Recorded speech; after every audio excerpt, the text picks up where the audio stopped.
Seja muito bem-vindo ao canal Ponto de Vista, e o review de hoje é com ele, Nissan March 1.6 automático. E olha só, às vezes ele passa até despercebido no trânsito, porém é um carro extremamente versátil e ágil. O trânsito dos grandes centros é uma ótima pedida, já que é um compacto e cabe em qualquer espaço.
A história do Nissan March começa lá na década de 80, mais precisamente 1982, lá no Japão. Para quem não sabe, a montadora Nissan é a montadora japonesa. E é o seguinte, quando esse carro chegou no Brasil, ele chegou em 2011, importado do México. Só que assim, quando ele nasceu, a utilização do nome dele era Micra. Inclusive, esse modelo ele é vendido em outros países com o nome Micra também. Na verdade, isso não é exclusividade só dele. Para quem não conhece, existe uma caminhonete chamada Frontier, da própria Nissan. Porém, em outros países, ela tem um nome muito bizarro, Navara. Eu vou colocar a foto para você dar uma olhada. Então, às vezes as montadoras fazem isso, troca de nome, porém é o mesmo modelo.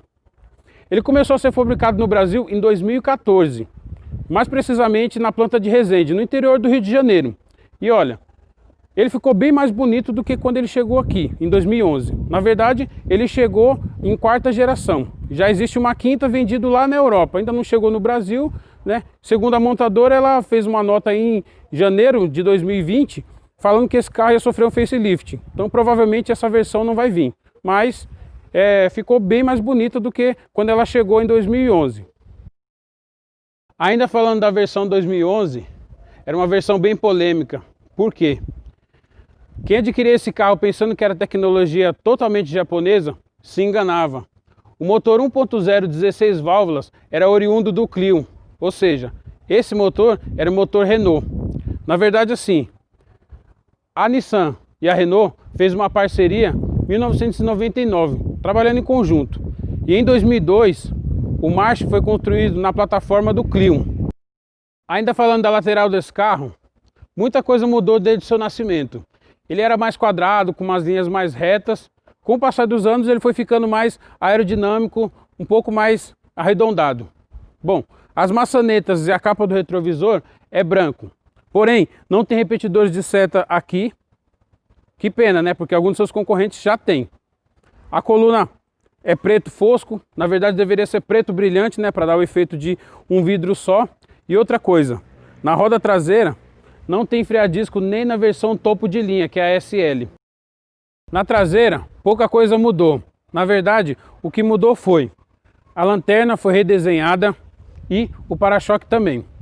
Porém, não tem sensor de estacionamento nem câmera de ré.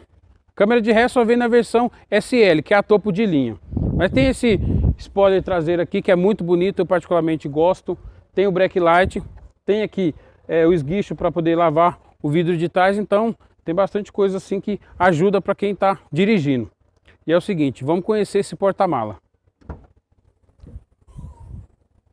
É um porta-mala de 265 litros, é pouco, mas enfim, é o que tem, né? Se você precisa de um porta-mala maior, procure o Versa, ele vai atender mais. Mas é um porta-mala bem forrado, né? Vocês podem ver, beleza? Ó, o step é o step do tipo convencional, normal, só não é de liga leve, mas é um step que não é aquele fino também, do tipo bicicleta. E ele é bem forrado, até aqui na tampa, se vocês perceberem, ó, tem um acabamento aqui, né? Mas é o seguinte, teve uma reclamação por parte dos clientes por conta desse banco traseiro. Ele não é bipartido, então se você precisar levar alguma coisa mais extensa, você vai ter que virar o banco todinho. Se a traseira mudou, a frente também mudou bastante. Os faróis foram redesenhados, tá muito mais bonito agora, tá? Aqui tá localizado a seta, farol alto e farol baixo. Farol de milha, tem essa moldura aqui, ó, black piano, muito bonito. A grade também, se vocês observar na foto, vocês veem que a grade mudou bastante, tem esse friso cromado aqui agora, ficou muito mais bonito. E assim, no meu ponto de vista, ficou muito mais bonito e mais aceitável do que na versão em 2011 quando ele chegou. Esse motor é o motor 1.6 16 válvulas de 111 cavalos a 5.600 RPM, 15,1 kg força-metro a 4.000 RPM, ou seja, o torque desse motor vem de média para alta. Porém, esse motor é um motor extremamente tecnológico. Por quê? Ele tem duplo comando no cabeçote, ele tem também variador de fase apenas na admissão, conta também com bobinas individuais e outra coisa, tem aquecedor de bico. Isso elimina aquele tanquinho de partida frio, que praticamente ninguém mais gosta. Outra coisa, esse motor aqui, ele utiliza corrente ao invés de correia dentada. Isso elimina a substituição desse componente. E é o seguinte, há relatos que esse motor roda muito mais de 300 mil se feita a manutenção. Outra coisa muito boa é essa aqui, ó, a manta acústica, que protege bastante a cabine do barulho do motor.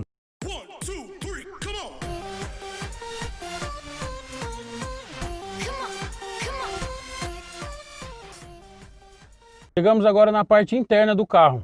E olha só, como você já sabe, né, eu tenho 1,77 m, ó, 4 dedos para chegar no teto do carro. E aqui também tem bastante, 3 dedos aqui. Vamos lá, o acabamento dele é um acabamento de plástico, tá? Não é muito liso, mas ele é um plástico, né, não é tão ruim. Podia ser melhor, mas tá aí. Puxador cromado, tá? Bem bonito também. O vidro elétrico, tá? Nas 4 portas, mas não tem função auto-touch, então é isso daí. Tem um alto-falante aqui na porta, porém não tem nenhum porta-objetos aqui na porta, tá? Não tem alça de mão, tá? Não tem também aqui iluminação para quem vai aqui atrás. E outra coisa, cinto de 3 pontas não tem e encosto de cabeça também não tem para quem vai no meio. Então a Nissan deixou a desejar nessa parte aí. O túnel dele é um túnel relativamente largo, tá? Mas ele não é alto não, ele é baixo. Não atrapalha muito quem vai aqui no meio não.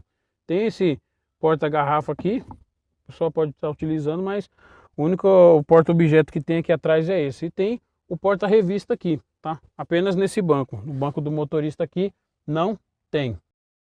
Bom, chegamos aqui agora na parte da frente. E olha só, é uma posição bem bacana de guiar, tá? O acabamento aqui continua sendo um acabamento de plástico, tá? Mas aqui, ó, tem um estofado aqui, tá? Mas de resto é tudo plástico, tá? É um plástico aí bem áspero até, tá? Não é tão liso não. Bom, vamos falar. Aqui ele tem espelhos cortesia, tá? Motorista e para o passageiro. Porém, ele não tem iluminação. A única iluminação que tem dentro desse carro é aqui, ó. Apenas essa, mais nenhuma. Bom, o volante é um volante de 3 raios, tá? Bem anatômico também, se vocês observarem aqui, ó. Tem um relevo aqui que encaixa bem, tá? E assim, o único comando que ele tem aqui é só o do rádio. Vou ligar aqui para vocês verem o painel dele. E é o seguinte, Para acessar o computador de bordo, você vai precisar apertar esse botão aqui, ó. Tá? Então aqui ele tem o consumo imediato, né? Que é o momento que você está dirigindo. Tem também a autonomia dele aí, que ele tá uma média. A autonomia do tanque, a hora e o odômetro dele aqui, a quilometragem, tá? Então, trip A e trip B. Basicamente são essa função aí, tá? Bom, vamos lá. Só uma curiosidade, aqui no painel, se vocês perceberem, do lado aqui nesse desenho da bomba de gasolina, tem uma seta. Essa seta indica a posição que o carro vai ser abastecido. Então, caso você tenha alguma dúvida no momento de abastecer, você olha para o painel e ali está indicando a posição que fica o bocal de abastecimento, tá?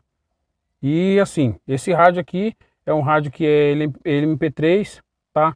Ele tem a função Bluetooth também, então você pode parear o seu smartphone aí sem maior problema, porém, ele não tem muita configuração não, tá? A versão SL, ele tem a tela de 8.5, tá? Tem câmera de ré que aparece na tela. E outra coisa, tem um ar-condicionado digital. Esse ar-condicionado é um ar-condicionado analógico, tá? Tem aqui as velocidades. Aqui você aperta para acionar. E aqui é o desembaçador traseiro, tá? Aqui é o difusor de ar aqui, a parte de fora, a parte de dentro aqui. E tem bastante porta-objeto, tá? Tem um porta-objeto grande aqui na frente. Tem dois aqui porta-copos. Tá? Tem outro porta-objeto aqui que você pode colocar o celular, que ele é bem bacana também, a gente já mostrou isso daqui lá de trás. E assim, tem aqui, ele é bem grande esse daqui, tem também o luva, tá? E no forro de porta também tem um porta-copos ali, e mais um espaço do lado. Então basicamente é isso. Agora a gente vai levar o carro para dar uma volta para ver como ele se comporta. Bom, vamos levar o carro para dar uma volta e ver como ele se comporta. E olha só, temos um amiguinho aqui, ó. Fala oi, oi. Bom, vamos lá.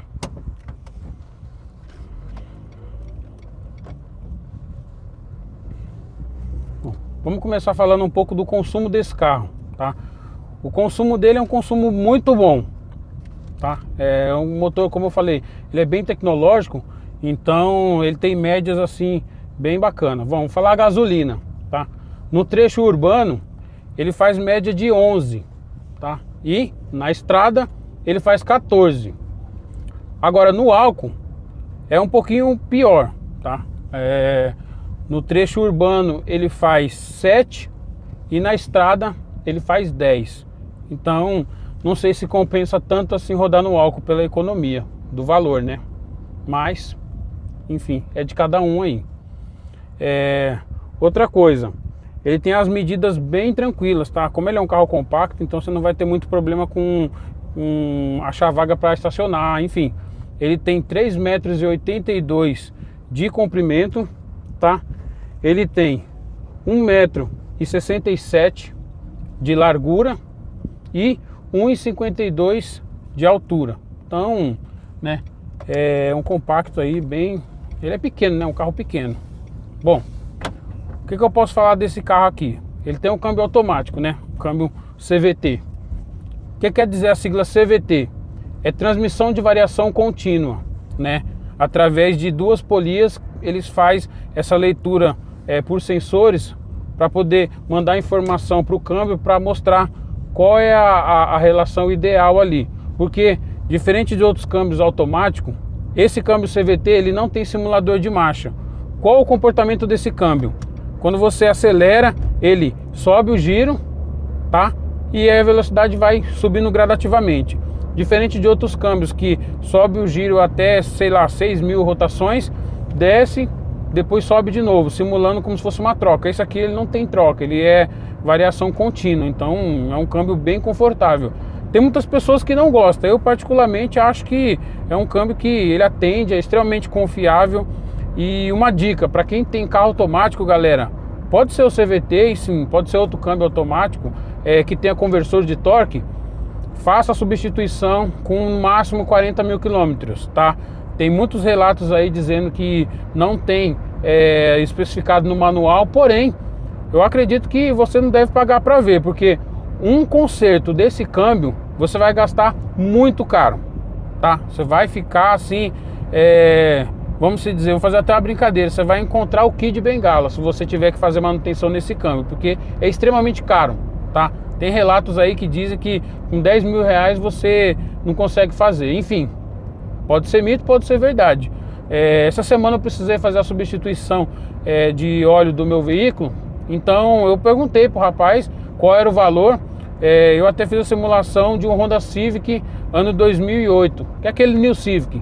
Então ficou na casa dos 500 reais. Então não é muito caro, né? Acho que vale a pena você comprar um carro automático, né? Pelo conforto que ele traz, mas fica ligado. É só a manutenção que não pode deixar sem fazer, tá? Às vezes as pessoas enganam, mas é bom você trocar. Não confia, porque de repente dá um problema e aí você vai gastar uma grana.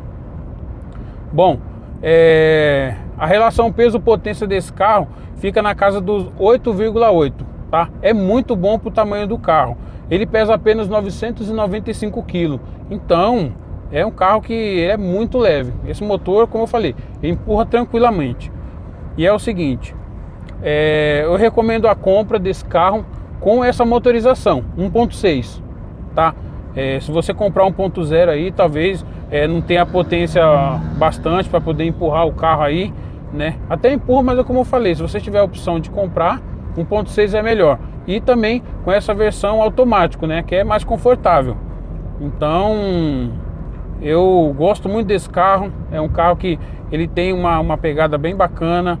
A espuma utilizada para o estofamento desse carro é uma espuma boa, tá? Não é tão confortável, é uma espuma um pouco mais rígida, mas é um carro que dentro da proposta dele entrega bastante, tá?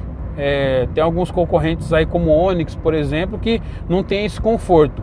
Outra coisa, a direção desse carro é uma direção elétrica, tá? Muito mais leve do que a direção hidráulica, então vale a pena conferir, fazer um test drive. Eu tenho certeza que vocês vão gostar. E ele tem regulagem apenas de altura, tá? Não tem de profundidade, então infelizmente peca por isso daí. Mas essa versão SV é uma versão intermediária, tá? Se vocês quiserem um pouco mais de conforto, você pode procurar a versão SL, que é a topo de linha. Então tem todos os opcionais ali, tá bom? Bom, galera, espero que vocês tenham gostado desse review. Se você não é inscrito no canal, se inscreve, dá um like, ajuda a gente, compartilha, comenta. Se ficou alguma dúvida, pode ir lá nos comentários, pergunta lá pra gente. A gente vai estar tirando todas as dúvidas na medida do possível, respondendo todo mundo. E vamos que vamos, né? Logo, logo mais review. Galera, muito obrigado e até a próxima.